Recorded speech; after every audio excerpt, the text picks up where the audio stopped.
हरिओम प्रिय दर्शकों, यदि आपकी मीन राशि या मीन लग्न है तो ये वीडियो आपके लिए है। इस वीडियो में हम जानेंगे कि अब वो कौन कौन से काम हैं जो कि आपके बनने वाले हैं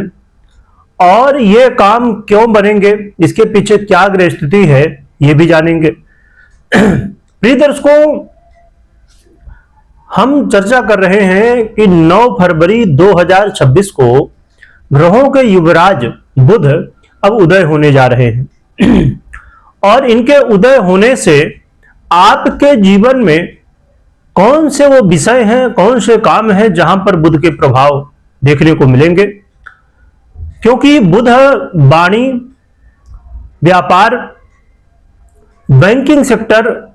शेयर मार्केट और ऐसे जितने भी कार्य हैं जो कि बौद्धिक हैं, जिनमें वाणी का, बुद्धि का इस्तेमाल होता है, चाहे वो एजुकेशन सेक्टर हो, चाहे कम्युनिकेशन की बात आप करें या एडवाइस देने की बात करें, तो ऐसे सभी वो क्षेत्र जो भी बौद्धिक कार्य वाले हैं सभी में बुध का प्रभाव होता है। क्योंकि कोई भी आप काम करते हैं तो उसे आप सोचते हैं बुद्धि द्वारा, तो बुध बुद्धि का आधिपत्य रखते हैं और फिर जब उस चीज को किसी को बताना है, प्रकट करना है तो वाणी का इस्तेमाल करते हैं, तो वाणी का भी आधिपत्य बुध रखते हैं। इसलिए बुध जब अस्त होते हैं, अभी बुध अस्त थे, तो बुध जब अस्त होते हैं तो व्यक्ति की निर्णय लेने की क्षमता, किसी भी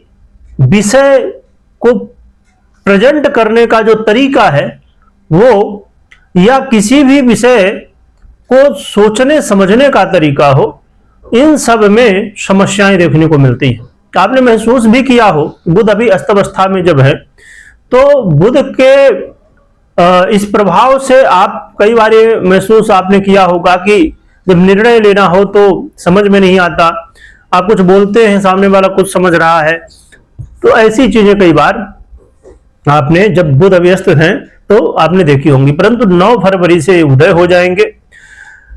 बुध देखा जाए तो आपके लिए, यानी मीन राशि आपकी हो या फिर लग्न हो, तो आपके लिए ये कोई कारक ग्रह नहीं है, ये आपके सप्तमेश और चतुर्थेश है। और अब जब कुंभ राशि में इस समय गोचर करते हुए उदय होंगे तो ये आपके द्वादश भाव, 12वें भाव पर गोचर कर रहे हैं। देखा जाए तो बुध का गोचर काल तो 3 फरवरी से ही कुंभ राशि पर है और यहां पर शुक्र भी है और भी कई ग्रह गोचर कर रहे, राहु इत्यादि। परंतु उदय अब होने वाला है तो जो बुध के और शुक्र के युति से लक्ष्मी नारायण योग बना था, बहुत ही बड़ा राजयोग होता है, तो अब इसका भी फल बुध दे पाएंगे। क्योंकि शुक्र तो उदय हो चुके थे पहले ही 31 को जनवरी को, परंतु बुध का उदय अब होने जा रहा है। इससे बुध और शुक्र दोनों का ये जो योग संयोग है बड़ा ही अच्छा योग माना जाता है, तो इसका भी प्रभाव आपको मिल पाएगा। चलिए जानते हैं कि क्या क्या प्रभाव बुध अब देने वाले हैं, कौन से वो काम हैं जो कि आपके बनने वाले हैं। प्रिय दर्शकों, बुध व्यापार के अधिपति हैं और बुध आपके यदि विदेश से जुड़ा हुआ व्यापार है, आप विदेश में रह के व्यापार करते हो या विदेश में व्यापार हो, यानी कि किसी भी तरह यदि विदेश से जुड़ा हुआ व्यापार हो या विदेश का कोई व्यापार हो, आप यहां से भी रह के करते हो, या जैसे भी इन विदेश से जुड़ा हुआ व्यापार किसी तरह यदि है तो उसमें आपको इस समय अब प्रॉफिट देखने को मिलेगा, व्यापार में वृद्धि देखने को मिलेगी, व्यापार आगे बढ़ेगा। बुध का जो प्रभाव है उदय काल का, ये आपके जीवन में यदि आप विदेश जाना चाहते थे और उसमें किसी तरह की समस्याएं, खासकर यदि कोई डॉक्यूमेंटेशन से रिलेटेड हो या किसी भी विषय में बात करने वाली बात फंस रही हो, तो इन सब विषयों में बुध आपका सहयोग करेंगे और विदेश यात्रा के चांस बढ़ जाएंगे। इसके अलावा इस समय कुछ ऐसे लोग अब सामने आएंगे जो आपके पहले से ही जान पहचान के हों, हो सकता है आपके मित्र हों या घर परिवार के लोग हों, ऐसे लोग जिनको आप जानते हैं, समझते हैं, ऐसे लोगों का अब सहयोग आपको मिलेगा और इससे आपके काम में, खासकर व्यापार में या यात्रा में सहयोग मिलेगा। तो यदि आप यात्रा करना चाहते थे या बिजनेस से जुड़ा हुआ कोई विषय हो, तो आप सहयोग के लिए देख सकते हैं कि वो कौन से लोग हैं आपके संपर्क में जो आपका सहयोग कर सकते हैं। ये समय जो लोग पार्टनरशिप में व्यापार करते हैं, और यदि पार्टनरशिप में व्यापार में कहीं ना कहीं आपस में मतभेद है या मनमुटाव था किसी तरह, या आपने कोई विषय रखा, कोई बात रखी और आपके बिजनेस पार्टनर नहीं समझ पा रहे, जिसकी वजह से काम नहीं आगे बढ़ पा रहा, तो ऐसी स्थिति में आप अब पुनः प्रयास कर सकते हैं अपने बिजनेस पार्टनर से,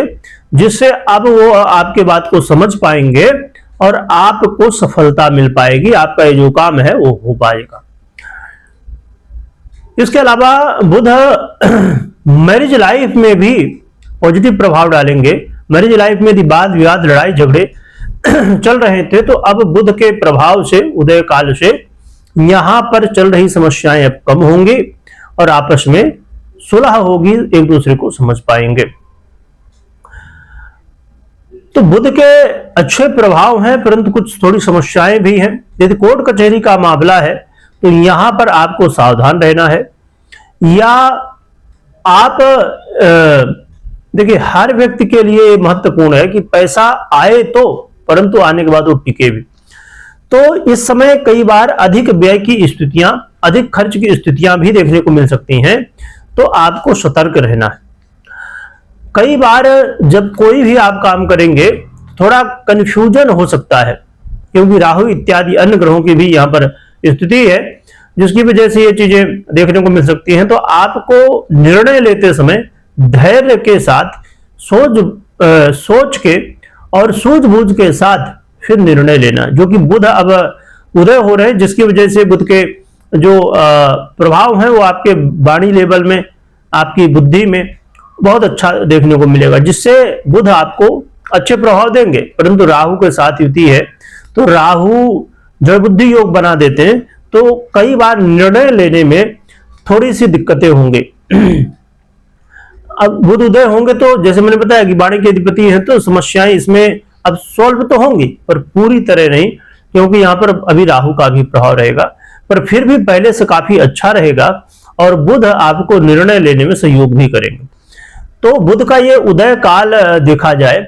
तो आपको कई तरह के लाभ दे रहा है, परंतु सावधानियां भी रखना आवश्यक है। अब हम बात कर लेते हैं ये प्रभाव किसे मिलेंगे। ये प्रभाव एक तो सभी के ऊपर कुछ न कुछ पॉजिटिव प्रभाव डालेंगे, पर उनको ये प्रभाव ज्यादा अच्छी तरह से महसूस होंगे जिनकी कुंडली में बुध शुक्र इत्यादि ग्रह अच्छी स्थिति में है, दशाएं वगैरह भी सपोर्ट कर रही हैं, या डिपेंड करता है कि आप कौन सा काम करने जा रहे हैं,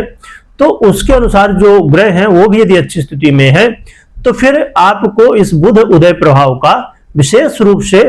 प्रभाव देखने को मिल जाएगा। आपको महसूस होगा कि हाँ, बुध उदय जब से हुए हैं 9 फरवरी से, और आगे आने वाले समय में जब तक अभी यहाँ पर रहेंगे उदय अवस्था में कुंभ राशि पर, तब तक बुध का जो प्रभाव है आपको महसूस होगा। हाँ, परंतु बुध पीड़ित हैं, दशाएं वगैरह सपोर्ट नहीं कर रही हैं, या जो आप काम करना चाहते हैं वहां पर बुध का भी प्रभाव, अन्य ग्रहों का भी प्रभाव है और वो पीड़ित अवस्था में है, तो फिर ऐसे में अच्छे फल मिलने की जगह नुकसान हो सकता है या फल आपको महसूस नहीं हो सकता है। इसलिए जरूर पर्सनल कुंडली में चेक करिए कि क्या कैसी ग्रह दशाएं चल रही हैं, क्या कैसी ग्रह स्थितियां हैं, और उसके बाद ही निर्णय लें, मात्र इस गोचर के आधार पर नहीं। तो एक प्रश्न उठता है कि यदि मात्र गोचर के आधार पर निर्णय नहीं लेना, तो फिर इसका सुनने का क्या मतलब। इसका सुनने का मतलब यह है कि अब एक पहिया वाहन है, उस 2 पहिया वाहन है, उसमें एक पहिया गोचर है और एक पहिया पर्सनल कुंडली। तो गोचर भी महत्व रखता है और कुंडली भी, इसलिए दोनों को देखना आवश्यक होता है। अब हम बात कर लेते हैं कि क्या उपाय करें जिससे बुध के अधिक से अधिक हमें अच्छे प्रभाव देखने को मिले। इसके लिए आप भगवान विष्णु की आराधना कर सकते हैं, भगवान विष्णु के मंत्रों का जप कर सकते हैं, ओम विष्णुवे नमः, या भगवान विष्णु के अन्य मंत्रों का जप कर सकते हैं। और यदि आपके लिए संभव हो तो आप विष्णु सहस्त्र नाम का भी पाठ कर सकते हैं। इसके अलावा यदि आप ज्यादा कुछ उपाय नहीं कर पाते तो फिर आप 4 मुखी रुद्राक्ष धारण कर सकते हैं, जो बुध के लिए होता है। और रुद्राक्ष एक बहुत सरल और प्रभावी उपाय है, क्योंकि इसमें बाकी उपाय जब आप करते हैं तो कुछ हो पाता, नहीं हो पाता, कुछ गलतियां भी हो जाती, पर रुद्राक्ष एक ऐसा उपाय है जिसे यदि सही रुद्राक्ष आपको मिल जाए तो आपके लिए बड़ा लाभदायक हो सकता है। प्रिय दर्शकों, हमने जाना समझा कि बुध कैसे प्रभाव देंगे, और भगवान नाम स्मरण जरूर करिएगा, भगवान विष्णु का खूब स्मरण करिएगा, कमेंट में जय विष्णु भगवान लिखिएगा। वीडियो देखने के लिए बहुत बहुत धन्यवाद।